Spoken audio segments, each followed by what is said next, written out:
বাবা,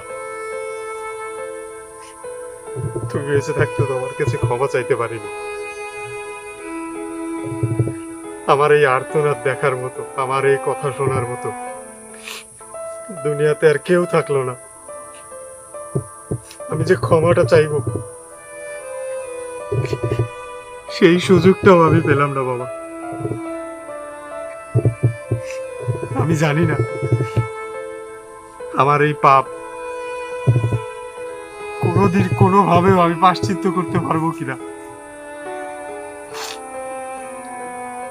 তুমি আমাদেরকে এতিম করে চলে যাবে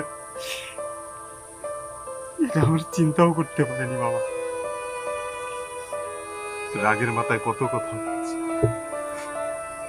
আমার রাগের কারণেই আজকে তুমি ঘুমিয়ে। আমি জানি না আমার এই